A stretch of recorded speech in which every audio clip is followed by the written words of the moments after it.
जय हिंद साथियों, नमस्कार। वंदे मातरम। कैसे हो मित्रों? उम्मीद करता हूँ आप स्वस्थ होंगे, मस्त होंगे और अपनी पढ़ाई कंटिन्यू कर रहे होंगे। टीसीजी क्लासेज पर आपका एक बार फिर से हार्दिक अभिनंदन है, स्वागत है। दोस्तों, इंडियन ज्योग्राफी के अंदर पिछली क्लास में हमने भारत का सामान्य परिचय पढ़ा। भारत के सामान्य परिचय के अंतर्गत हमने भारत का नामकरण, भारत की अंतर्राष्ट्रीय सीमा, भारत की स्थिति,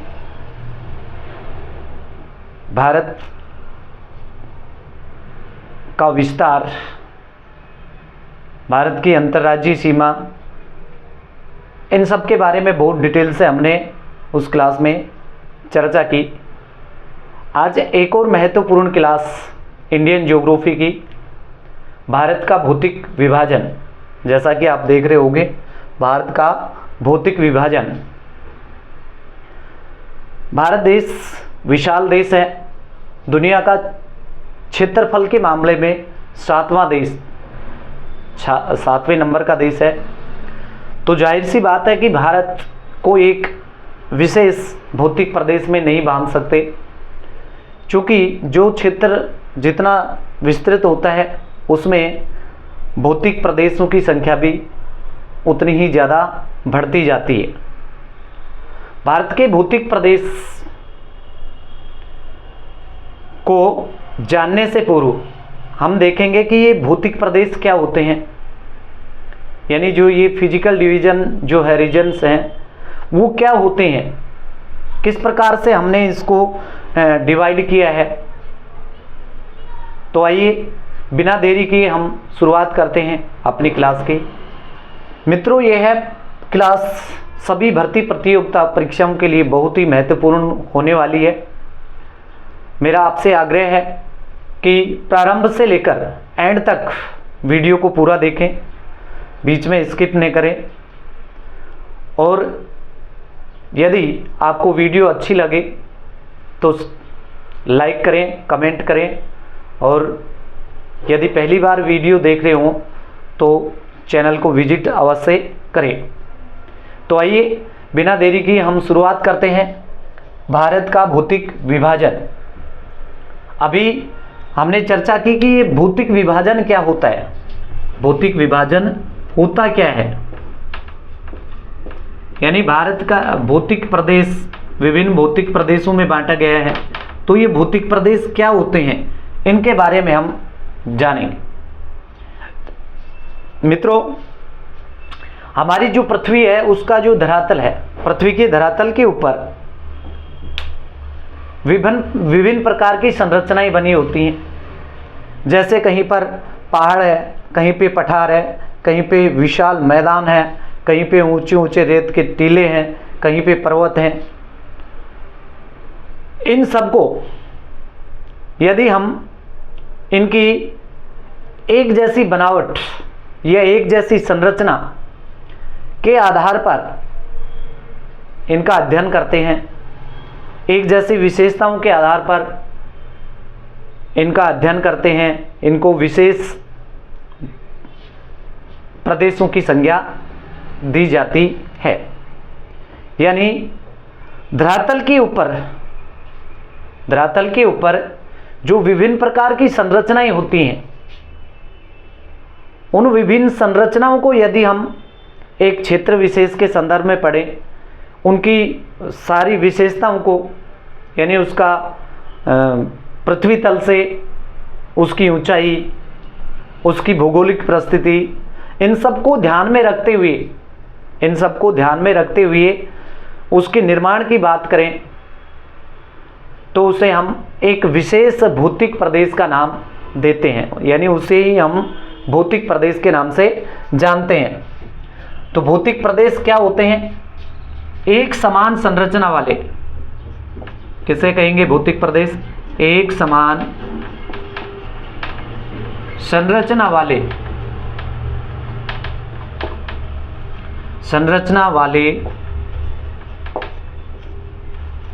भूभाग को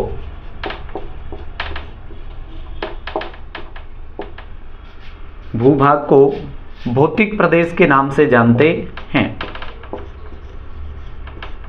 भौतिक प्रदेश कहते हैं।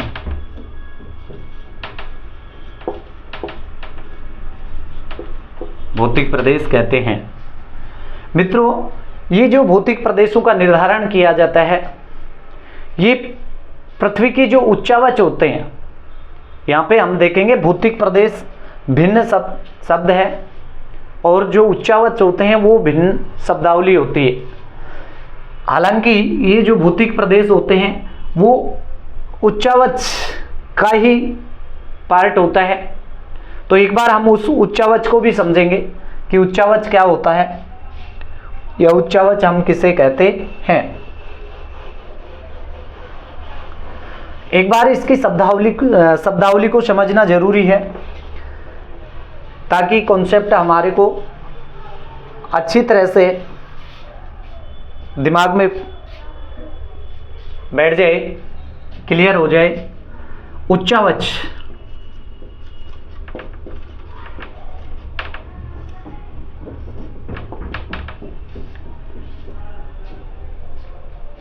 हमारा पृथ्वी का जो धरातल है, उस धरातल के ऊपर उठे हुए भूभाग को और नीचे धसे हुए भूभाग, ऊपर उठे हुए भूभाग को और नीचे धसे हुए भूभाग को सम्मिलित रूप से उच्चावच कहते हैं। यानी कुछ भाग ऐसे होते हैं जो पृथ्वी के धरातल के ऊपर उठे हुए होते हैं और कुछ भाग ऐसे होते हैं जो पृथ्वी के नीचे धसे हुए, यानी जो धरातल होता है उसके नीचे धसे हुए होते हैं। वर्ल्ड ज्योग्राफी के अंदर हमने इसकी चर्चा भी की थी, बहुत डिटेल से चर्चा की, वहाँ पे हम इसको बहुत अच्छे से पढ़े थे। लेकिन यहाँ पे हमें देखना है कि उच्चावच क्या होते हैं। तो उच्चावच के आधार पर जो ये भौतिक प्रदेश होते हैं उनका निर्धारण किया जाता है। उच्चावच के आधार पर इन भौतिक प्रदेशों का निर्धारण किया जाता है। ओके दोस्तों, यहाँ तक आपको अच्छे से समझ में आ गया होगा। अब हम और थोड़ा आगे बढ़ते हैं। एक बार हम चर्चा करते हैं कि जो भारत के भौतिक प्रदेश हैं, भारत के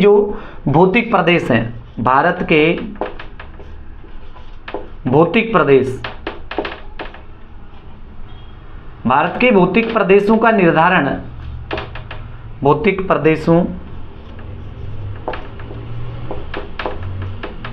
का निर्धारण भारत के भौतिक प्रदेशों का निर्धारण है वो मेरिना बीच, यानी जो समुद्र का तल है मेरिना बीच, जो कि चेन्नई में है, चेन्नई तमिलनाडु में। चेन्नई के मेरिना बीच सागरीय किनारा है, समुद्र तल। उस समुद्र तल से भारत के जितने भी भौतिक प्रदेश हैं उनका निर्धारण किया जाता है। यहाँ से बहुत बार प्रश्न पूछा गया है, ये आपको बहुत अच्छे से ध्यान रखना है कि भारतीय जो उच्चावच हैं या भारत की जो भौतिक प्रदेश हैं उनका निर्धारण कहाँ से किया गया। तो हमारा आंसर होगा मेरिना बीच, जो कि चेन्नई में है, अर्थात तमिलनाडु राज्य में स्थित है। वहाँ से इनका निर्धारण किया गया है। अब ये भौतिक प्रदेश जैसे पर्वत, पठार, मैदान,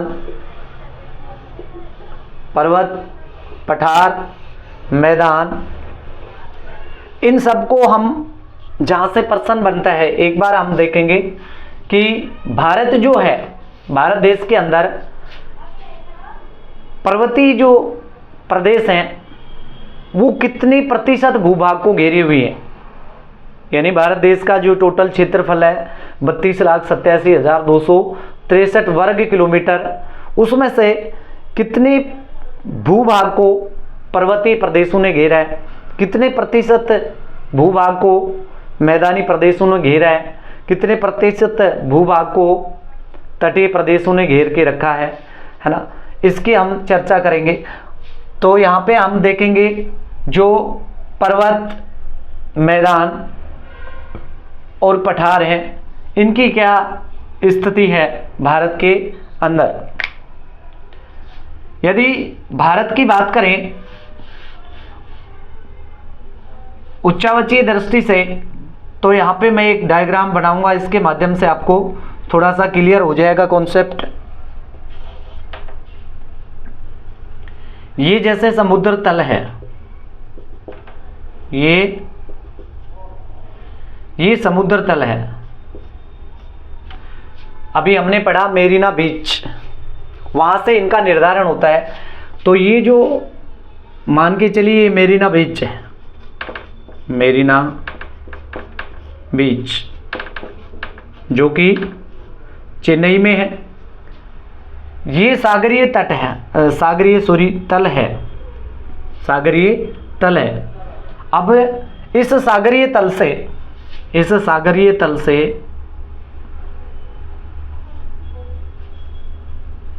तीन 300 मीटर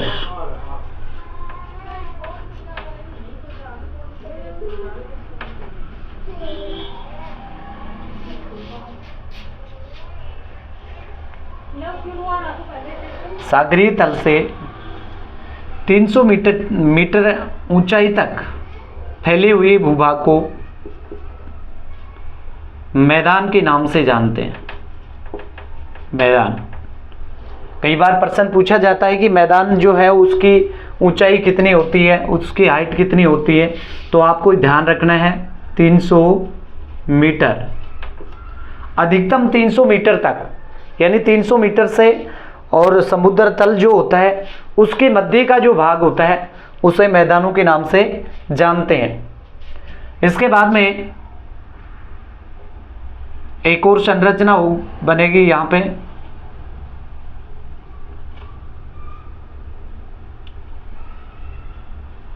जिसे हम पठार के नाम से जानते हैं, जिसे हम पठार कहते हैं।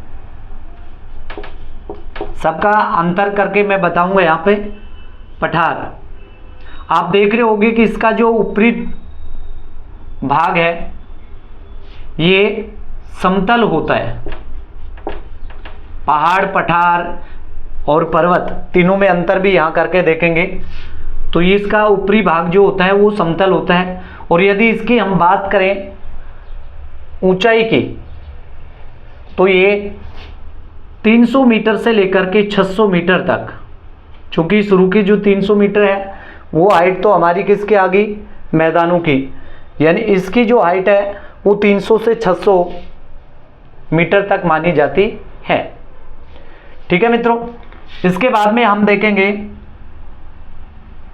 एक और भौतिक प्रदेश, एक और स्थलाकृति, जिसे पहाड़ के नाम से या पहाड़ी के नाम से जानते हैं, जिसे हम पहाड़ी कहते हैं। पहाड़ी, इसकी जो औसत ऊंचाई होती है वो लगभग 2800 मीटर तक मानी जाती है।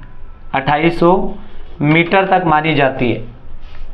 यानी सागर का जो तल है उस सागर तल से 2800 मीटर तक, सागर तल से 2800 मीटर तक ये पहाड़ या पहाड़ी होती है। अब ये अधिकतम ऊंचाई है, ये अधिकतम ऊंचाई है, यानी 600 मीटर से लेकर के 600 से और 2800 मीटर तक, 600 से 2800 मीटर तक इस प्रकार जो आकृति बनी होती है वो पहाड़ी कहलाती है। देखिए दोनों में डिफरेंस, ऐसे 600 से कम भी हो सकती पहाड़ी, उसे भी हम कह सकते हैं। 600 से थोड़ी बहुत कम होगी तो भी हम उसे पहाड़ी कह सकते हैं, लेकिन कब कहेंगे? यदि समतल स्थिति है तो उसे हम पठार कहेंगे, उसे हम क्या कहेंगे? पठार कहेंगे। लेकिन इसकी जो आकृति आप देख रहे हो ये त्रिभुजाकार आकृति है, त्रिभुज की जैसी आकृति है, या हम कह सकते हैं इसको शंक्वाकार आकृति। लेकिन इसका जो ढाल होता है पर्वत की तुलना में कम होता है।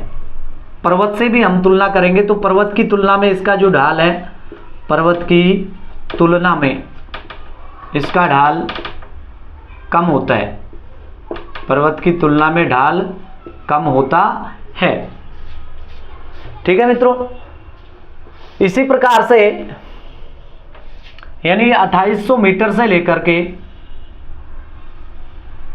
और अधिकतम कितनी भी ऊंचाई, जैसा कि हम बात करते हैं सबसे ऊंचा पर्वत या सबसे ऊंची पर्वतीय जो चोटी है वो हिमालय पर्वत की है, माउंट एवरेस्ट। माउंट एवरेस्ट जो दुनिया की सबसे ऊंची पर्वतीय चोटी है। माउंट एवरेस्ट नेपाल में स्थित है, जो विश्व की सबसे ऊंची पर्वतीय चोटी है, जिसकी ऊंचाई 8,848 मीटर है। ध्यान रहे दोस्तों, किलोमीटर नहीं, मीटर। तो यानी 2800 मीटर से लेकर के ऊपर जितनी भी होती है उसे हम पर्वत के नाम से जानते हैं। खास बात यह है कि जो पर्वत होता है उसकी जो चोटी होती है वो बिल्कुल नुकीली शंक्वाकार, शंकु के आकार की, शंक्वाकार, शंकु के आकार वाली होती है। यानी इसका जो ढाल होता है वो तीव्र ढाल होता है। कैसा ढाल होता है? तीव्र ढाल, बहुत तेज ढाल होता है, शंक्वाकार आकृति होती है। पहाड़ी भी वैसे शंक्वाकार होती है, लेकिन इसका जो ढाल होता है तुलनात्मक दृष्टि से देखें तो कम होता है। आपको ये चारों चीजें अच्छे से समझ में आ गई होंगी।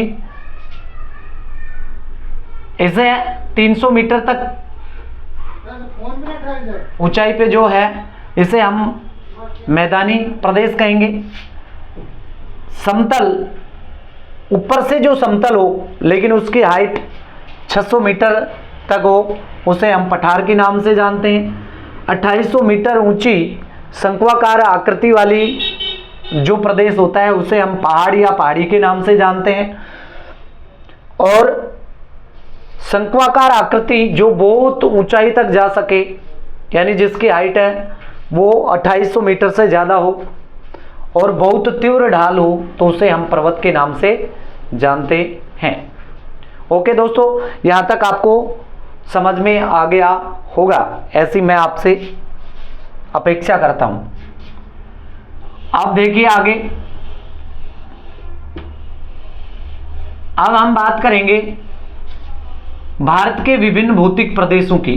भारत के विभिन्न भौतिक प्रदेशों की हम बात करेंगे। भारत के विभिन्न भौतिक प्रदेशों की हम बात करेंगे। दोस्तों, प्राचीन समय में भारत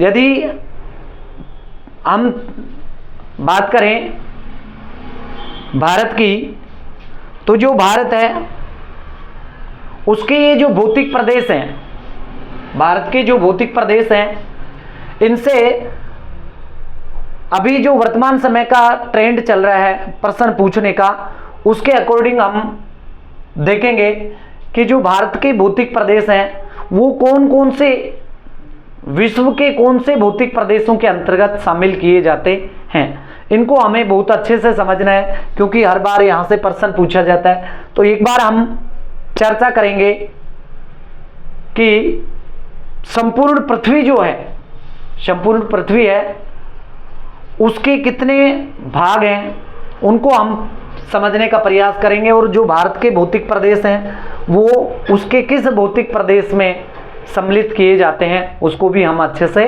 देखेंगे, विश्व के संदर्भ में देखेंगे भारत को। ठीक है, तो ऐसा माना जाता है कि प्राचीन समय में भारत प्राचीन समय में ये जो हमारी पृथ्वी है, ये संपूर्ण पृथ्वी इस संपूर्ण पृथ्वी के ऊपर एक बहुत बड़ा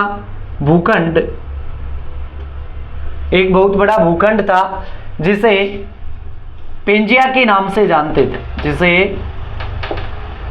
वैसे ये वर्ल्ड ज्योग्राफी का टॉपिक है, लेकिन इसको समझने के लिए, क्योंकि यहाँ से हर बार प्रश्न पूछा जा रहा है, आपको इसको पढ़ना है ध्यानपूर्वक।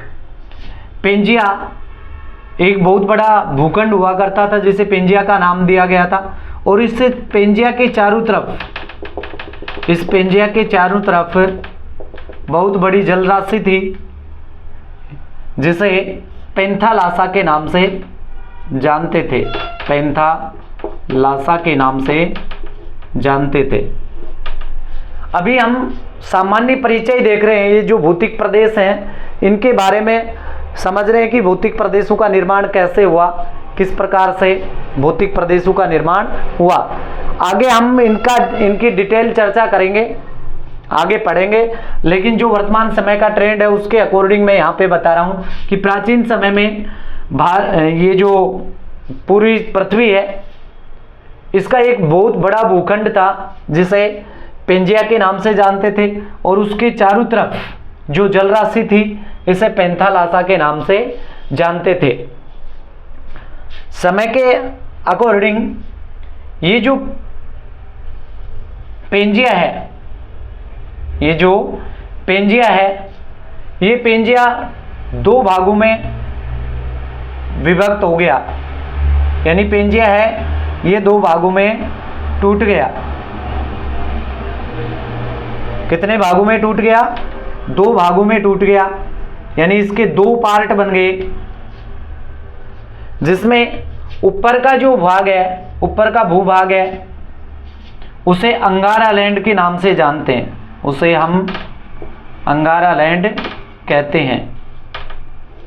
ऊपरी जो भूभाग है उसे अंगारा लैंड, जबकि नीचे वाला जो भाग है इसे गोंडवाना लैंड के नाम से जानते हैं, गोंडवाना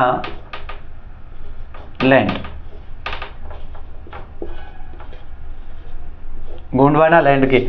और ये जो पेंथालासा था, जल राशि थी, ये जल राशि दोनों अंगारा लैंड और गोंडवाना लैंड जो दो अलग अलग पार्ट हो गए, इनके बीच में ये जल राशि, यहां पर भी ये जल राशि आ गई। अब ये जल राशि है, ये इन दोनों भूभागों के मध्य में आ गई, और समय समय पर, यानी जो नदियों का अवसाद है, वो नदियों का अवसाद, इसे हम एक बार देखते हैं, इसे हम टेथिस सागर के नाम से जानते हैं, इसे हम टेथिस सागर के नाम से जानते हैं। और ये जो टेथिस सागर है, इसमें नदियों का अवसाद कंटिन्यू आता रहा, और इसका जो तल है वो इस अवसाद से, यानी अवसाद आकर के इसके तल पर जमा होने लग गया, जमा होने लगा, तो इस ये जो भूभाग है ये बीच में से उठ गया, और इस भूभाग के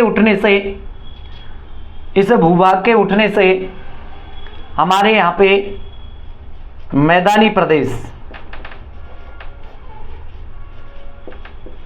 प्रदेश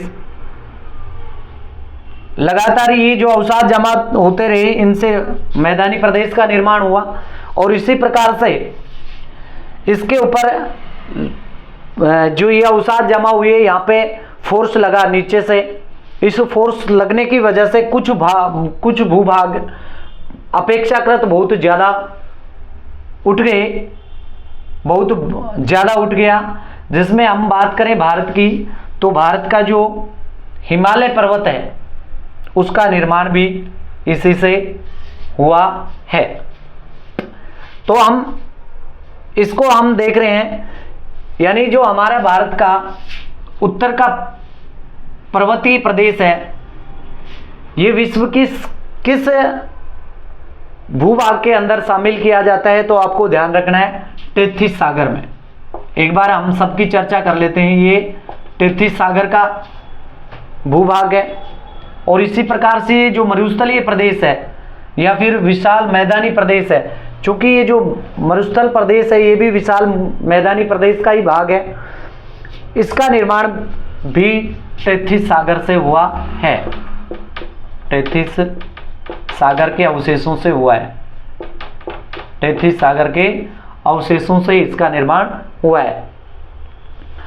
अंगारा लैंड, ये जो अंगारा लैंड है, इस अंगारा लैंड से यदि बात करें विश्व के संदर्भ में, तो उत्तरी अमेरिका, यूरोप,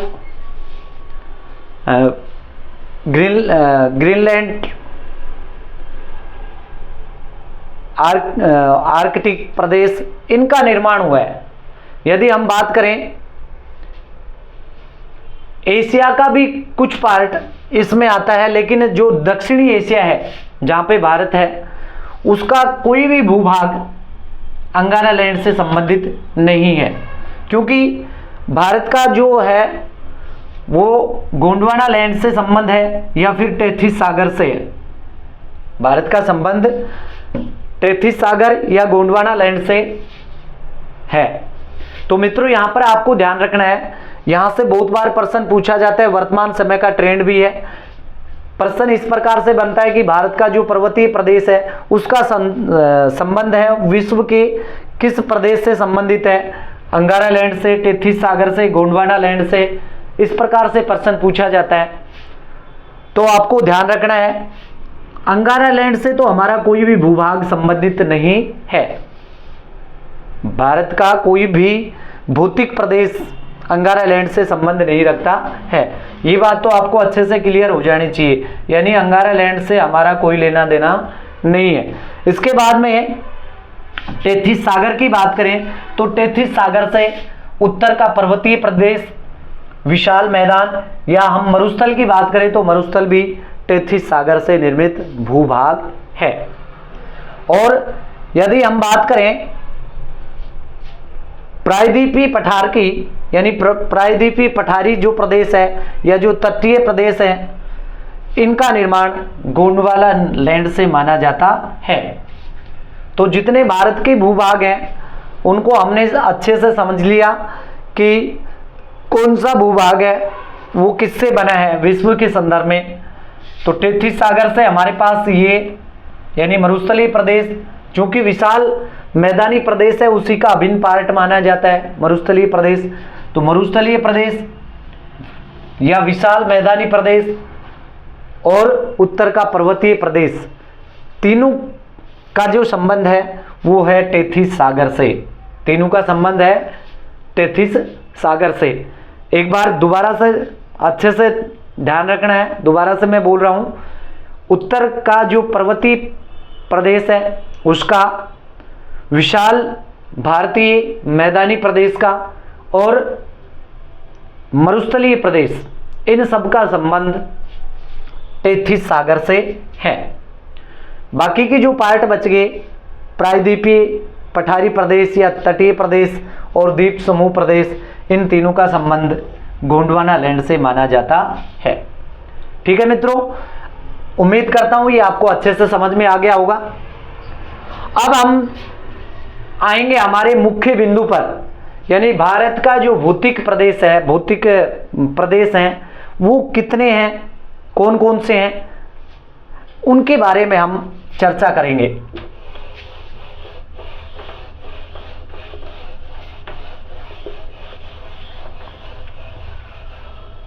यदि हम भारत के भौतिक प्रदेशों की बात करें, भारत के भौतिक प्रदेश, भौतिक प्रदेश, तो भारत के भौतिक प्रदेशों की बात करें तो भारत को एनसीईआरटी के अकॉर्डिंग, हमें अच्छे से ध्यान रखना है, एनसीईआरटी के अकॉर्डिंग भारत को 6 भौतिक प्रदेशों में डिवाइड किया गया है। भारत को 6 भौतिक प्रदेशों में बांटा गया है।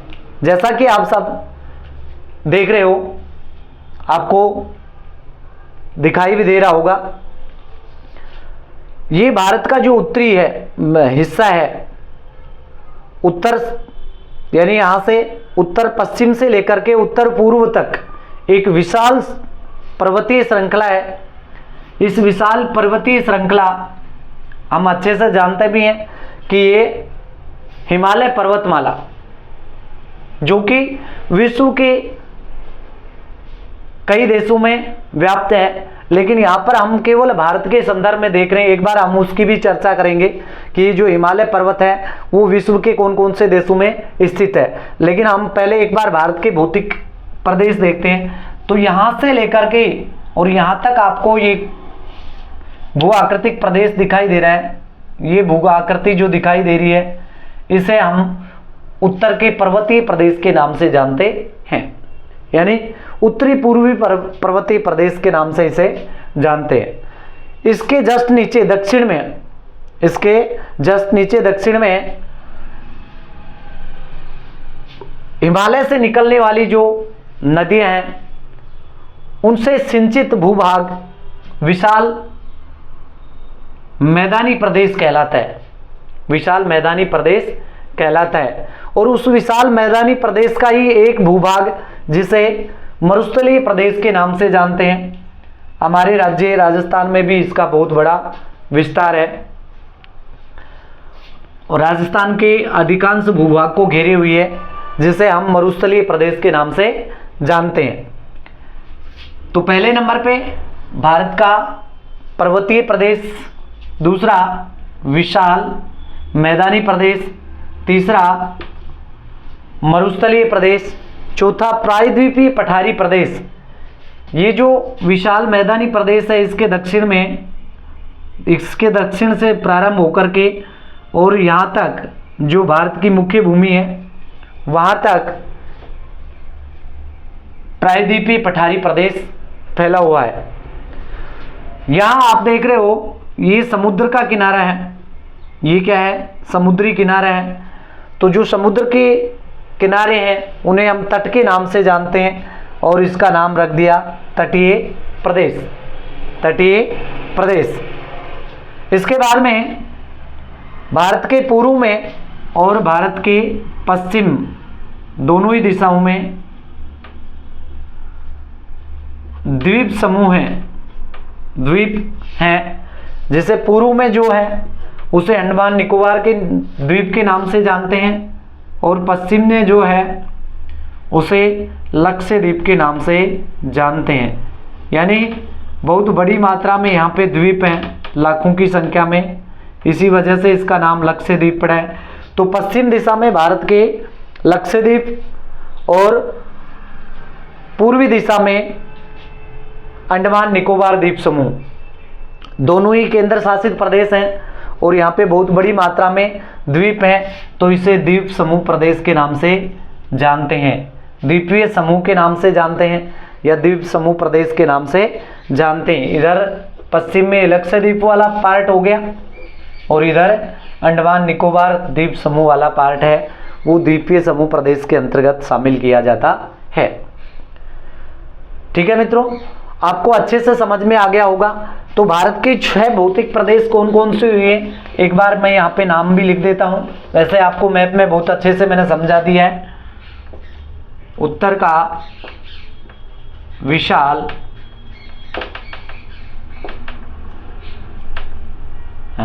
मैदानी प्रदेश, चलो नंबर से देखते हैं। ऊपर हमने देखा अभी उत्तर का पर्वतीय प्रदेश, उत्तर पर्वतीय प्रदेश, उत्तरी पर्वतीय प्रदेश, उत्तरी पर्वतीय प्रदेश। उसके बाद में उसके जस्ट नीचे दक्षिण में जस्ट नीचे विशाल, उत्तर का विशाल मैदानी प्रदेश, विशाल मैदानी प्रदेश। 3 नंबर पे मरुस्थलीय प्रदेश, यानी पश्चिम का मरुस्थलीय प्रदेश, पश्चिमी मरुस्थलीय प्रदेश। इसी प्रकार से 4 नंबर पे प्रायद्वीपीय पठारी प्रदेश, प्रायद्वीपीय पठारी प्रदेश। सागर के किनारों पर जो प्रदेश स्थित है उसे तटीय प्रदेश के नाम से जानते हैं, तो तटीय प्रदेश। और नंबर 6 पे द्वीप समूह। इस प्रकार से भारत को 6 भौतिक भागों में बांटा गया है, 6 भौतिक प्रदेशों में बांटा गया है। उत्तरी पर्वतीय प्रदेश, विशाल मैदानी प्रदेश, पश्चिमी मरुस्थलीय प्रदेश, प्रायद्वीपीय पठारी प्रदेश, तटीय प्रदेश और द्वीप समूह। एनसीईआरटी के अकॉर्डिंग। वैसे आपको भारत के जो भौतिक प्रदेश हैं उनको 4 मुख्य भौतिक प्रदेशों में बांटा गया है, 4 मुख्य भौतिक प्रदेशों में बांटा गया है, जिसमें 1 नंबर पे उत्तरी पर्वतीय प्रदेश होता है, 2 नंबर पे विशाल मैदानी प्रदेश होता है, चूंकि मरुस्थलीय प्रदेश होता है ये इसी का पार्ट हो जाता है, 3 नंबर पे प्रायद्वीपीय पठारी प्रदेश और 4 नंबर पे तटीय प्रदेश और द्वीप समूह। इन दोनों को मिलाकर एक पार्ट कर दिया गया, इन दोनों को मिलाकर के एक भाग कर दिया जाता है। इस प्रकार से 1, 2, 3 और 4, यानी विशाल मैदानी प्रदेश है, उसी के अंतर्गत हम मरुस्थलीय प्रदेश को भी काउंट कर सकते हैं। और तटीय प्रदेश और द्वीप समूह, इन दोनों को भी हम एक में ही काउंट कर सकते हैं। तो इस प्रकार से कुल 4 भौतिक प्रदेशों में भी भारत को बांटा गया है। लेकिन प्रश्न यदि यहां से आए कि भारत के कुल कितने भौतिक प्रदेश हैं, तो यदि ऑप्शन में आपको 6 मिल रहा है तो आंसर आपका 6 ही माना जाएगा। लेकिन 6 भौतिक प्रदेश नहीं दिए हुए हों तो उस पोजीशन पे आप 4 आंसर कर सकते हैं। ठीक है, यहां तक आपको बहुत अच्छे से समझ में आ गया होगा, ऐसी मैं उम्मीद करता हूं। अब इन जो भौतिक प्रदेश हैं, इन भौतिक प्रदेशों को एक एक करके, इन भौतिक प्रदेशों को एक एक करके हम इनका अध्ययन करेंगे। नंबर 1 पे हम अध्ययन करेंगे उत्तरी पर्वतीय प्रदेश, उत्तरी पर्वतीय प्रदेश, उत्तरी पर्वतीय प्रदेश। ये इसका विस्तार, इसका टोटल क्षेत्रफल, इसकी कौन कौन सी पर्वतीय श्रृंखलाएं हैं उन सबको देखेंगे।